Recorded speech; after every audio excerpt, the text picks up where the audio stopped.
Chapter 1. The United Kingdom and its Division. Before we can understand where the two houses went, before we can trace their dispersions across continents and oceans, we have to understand what was divided and why.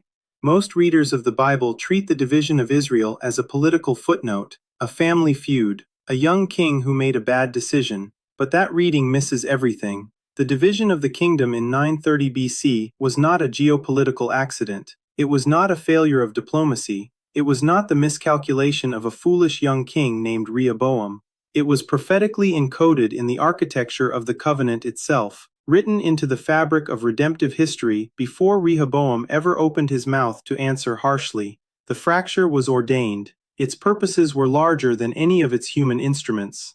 And once you see that the division was intentional, everything that follows makes sense in a way it never did before. The story begins with Jacob, the patriarch whose name God changed to Israel at the river Jabbok. His 12 sons became the progenitors of 12 distinct tribes: Reuben, Simeon, Levi, Judah, Dan, Naphtali, Gad, Asher, Issachar, Zebulun, Joseph, and Benjamin. Under Saul, David, and Solomon, these 12 tribes formed a unified monarchy that reached its cultural and covenantal apex under David's covenant and Solomon's temple. The glory of those years was unprecedented in Israel's history. A king after God's own heart, a house built for the name of the Lord, the ark at rest in Jerusalem. But this unity was never permanent. It was a season, a glorious, necessary season, but never the final form. God was always planning something larger than a single, unified monarchy. He was planning a dispersion that would bless the whole world, and the division was the beginning of that plan. So what happened in 930 BC? Upon Solomon's death, his son Rehoboam faced a critical moment. The northern tribes sent representatives to petition for lighter burdens. The heavy taxation and labor demands of Solomon's building projects had worn them thin. Rehoboam's advisors told him to show mercy. His younger friends told him to show strength. He chose strength. And the kingdom shattered. The 10 northern tribes rebelled under Jeroboam and formed their own kingdom, the northern kingdom, led by the tribe of Ephraim, with its capital in Samaria. The southern tribes, Judah, Benjamin, and the priestly tribe of Levi, remained in Jerusalem under the Davidic dynasty. From this point forward, the prophets addressed these two groups separately. They promised them separate judgments. They announced separate restorations. Jeremiah speaks to both. Ezekiel speaks to both. Isaiah speaks to both. Hosea speaks almost exclusively to the northern kingdom, treating them as synonyms, as if Israel and Judah were just two names for the same group, collapses the entire prophetic framework. And that collapse has produced the interpretive confusion that has characterized so much of Western theology for centuries. They come together, which implies they were apart. That one phrase contains the entire prophetic framework. The reunification of the two houses, announced by Isaiah, Jeremiah, Ezekiel, Hosea, and Amos, only makes sense if the two houses were genuinely, historically, physically separate. They were not two names for the same group. They were two streams, separated at the source, flowing through different territories, carrying the same seed in different vessels, and ordained to converge again in a land neither had yet seen. That land, that convergence, that is where we are going. But first we need to understand the deeper architecture behind the division, because the split between Ephraim and Judah was not just political.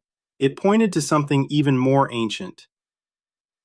Something that goes all the way back to the sons of Noah. Behind the division of the 12 tribes lies an even deeper architecture, one that goes all the way back to the 3 sons of Noah: Shem, Ham, and Japheth. Most of us were taught about these 3 sons in terms of geography, who went where after the flood. But God was not thinking primarily about geography. He was thinking about the whole human family receiving the seed. Shem carries the heart. From Shem came Abraham, Isaac, Jacob, and the 12 tribes, the chosen vessels through whom the promise would travel. But the promise was never for Shem alone. Ham carries the body, the creative, expressive, earth-working dimension of humanity, the civilizations of Africa, the builders, the artists, the worshippers whose songs have shaken continents. Ham carries what no philosophy can produce on its own, the embodied, physical, visceral presence of God in human experience. Japheth carries the mind, the philosophical, structural, systematizing dimension, the Greek and Roman intellectual tradition, the universities, the hermeneutical tools, the printing press, the translation movements that carried Scripture to the ends of the earth. And here is the order that matters: body under mind, mind under heart, heart under God. When that order is honored, when Ham's creative power is governed by Japheth's structure, and both are submitted to Shem's covenant, nations flourish. The coming kingdom will require all three, fully reconciled, operating in their God-given order. This is why the Reconciliation Regathering is not merely an Israelite reunion. It is the reassembly of the entire human family, heart, mind, and body, under one shepherd. The significance of the 930 BC division cannot be overstated. Every major prophetic announcement of restoration in the Old Testament, from Isaiah to Jeremiah to Ezekiel to Hosea to Amos to Zechariah, assumes this division as its starting point. When God announces through Isaiah that he will set his hand again the second time to recover his people, the second time is only meaningful if the first time is understood. The first regathering was Babylon to Jerusalem under Zerubbabel and Ezra, approximately 538 BC, but notice who returned. The southern tribes, Judah and Benjamin, came back from Babylon. The northern 10 tribes did not return from Assyria in that regathering. They were never part of it. Their story continued elsewhere, moving northward, westward, across rivers and mountain ranges, and eventually across the sea, until they arrived in the land that would be raised as the ensign for the nations. To miss the two-house distinction is to misread the entire arc of prophetic history. To see it clearly is to find the key that unlocks prophecies that have otherwise defied interpretation for centuries. Look at what the prophets actually say when you read them through the lens of the two houses. Isaiah chapter 11, verses 11 and 12. God sets his hand the second time to recover the remnant of his people, Ephraim and Judah together, from Assyria, from Egypt, from the far corners of the earth. Jeremiah chapter 31 uses the phrase, both houses of Israel, explicitly, making clear that the new covenant was not written only for Judah, but for both. Ezekiel chapter 37, the vision of the two sticks, one stick for Judah, one stick for Ephraim, held in one hand, becoming one in the hand of God. Not one absorbing the other, one hand, one purpose, one shepherd.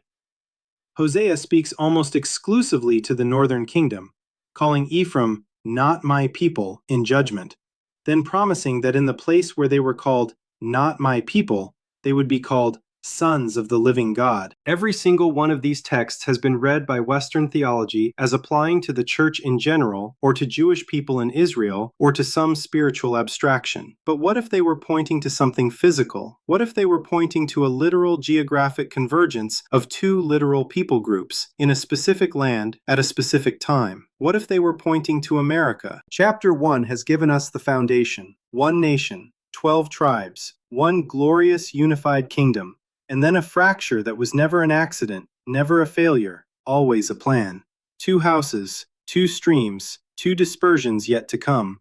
In the chapters ahead, we will trace each stream. We will follow Ephraim northward through Assyria, through Scythia, through the Celtic and Anglo-Saxon peoples of Europe, and across the Atlantic. We will follow Judah southward through the Roman dispersion, into Africa, and across the Atlantic in chains.